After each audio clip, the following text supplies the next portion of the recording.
اسلام مکمل ضابطۂ حیات ہے، تو یہ ملحد قسم کے لوگ یہ اعتراض کرتے ہیں، کہتے ہیں کہ بھی اسلام نے تو چھوٹی چھوٹی چیزوں پر پابندی لگا دی ہے کہ لباس ایسا ہو اور کھانا ایسا ہو تو چلنا ایسا ہو تو بیٹھنا ایسا ہو، ایون کہ بندہ اگر واش روم میں جائے تو اس کا بھی بھائی یوں بیٹھیں یوں نہ بیٹھیں، یوں استنجا کریں یوں نہ کریں، تو چھوٹی چھوٹی باتوں پر اسلام نے پابندیاں لگا دی ہیں۔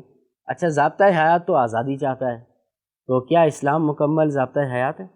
ضابطہ کہتے ہی پابندی کو۔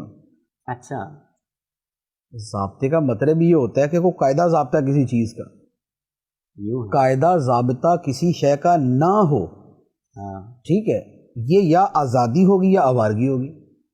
اچھا دنیا میں کوئی بھی لوگوں کا جو معاشرہ ہے جی وہ بغیر کچھ ضابطوں کی پابندی کے چل ہی نہیں سکتا، جی، ایسا ہی۔ ٹھیک ہے نا۔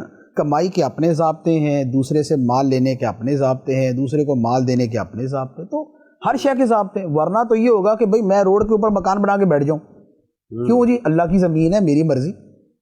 صحیح۔ تو کیا کوئی ضابطہ ہے یا نہیں کہ بھئی روڈ کے اوپر مکان نہیں بنانا، یا اپنے گھر کو اتنا ایکسٹینڈ کرنا، اس سے زیادہ نہیں کرنا؟ جی، تو ضابطوں کے بغیر تو زندگی ہی نہیں ہے۔ ضابطے کا مطلب کیا اصول ہے؟ ضابطے کا مطلب قاعدہ، قانون کہہ لیں آپ، قاعدہ قانون۔ قانون کہہ لیں، قانون ذرا زیادہ آسان لفظ ہوگا اس کے لیے۔ قانون کے بغیر تو ایک چھوٹا سا گھر نہیں چلتا۔ گھر کے اندر جو ہے 10 سال کا بچہ بولے میری مرضی چلے گی، تو بتائیے کوئی گھر کا قانون ہوگا یا نہیں ہوگا کہ کس کی چلے گی؟ 10 سال کے بچے کی چلے گی یا ابا کی چلے گی؟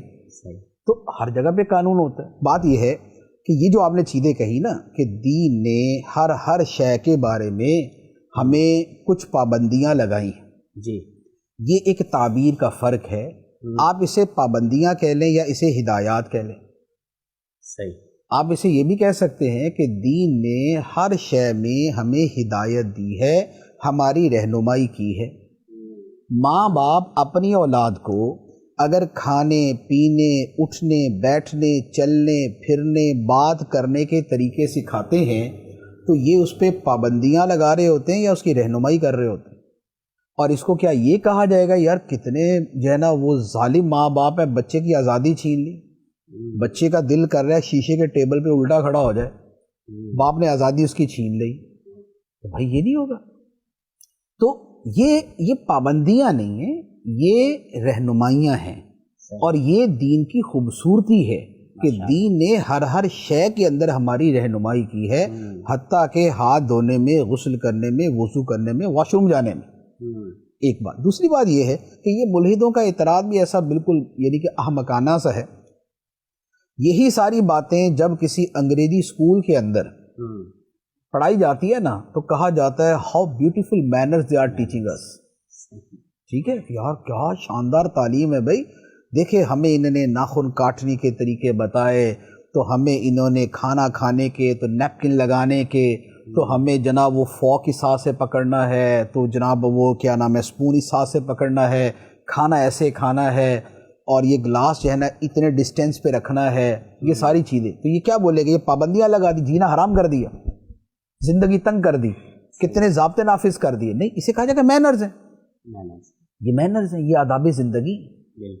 تو اللہ تعالیٰ نے جو ہمیں دین عطا فرمایا ہے اس کی جامعیت، اس کی کاملیت اور اس کے کامل ضابطۂ حیات ہونے کی یہ نشانی ہے کہ اس نے ہمیں عقیدوں کے بارے میں بھی بتایا کہ عقیدے یہ رکھے جاتے ہیں، ورنہ بندہ اپنے خواب و خیال میں کیا عقیدہ بنائے گا؟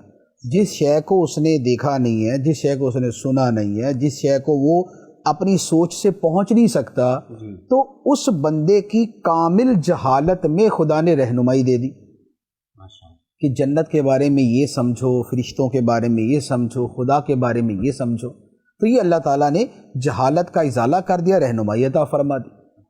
اسی طرح عبادت کیسے کرنی ہے اللہ تعالیٰ نے اس کے طریقے سکھا دیے، معاشرے میں کیسے رہنا ہے اللہ تعالیٰ نے اس کے طریقے سکھا دیے۔ تو یہ جتنی چیزیں ہیں یہ ساری کی ساری اس بات کی علامت ہیں کہ واقعی اسلام کامل ضابطۂ حیات ہے، ورنہ تو کیا ہوتا کہ اجمالی طور پہ بیان کر دیا جاتا خدا کو مان لو پھر جو مرضی کرو، تو پھر اس کے بعد جو ہمارے لوگ کرتے وہ آپ سمجھ سکتے ہیں کہ پھر جو مرضی کرو کے اندر تو حد ہی کوئی نہیں ہے، پھر جو مرضی کرتے پھرو۔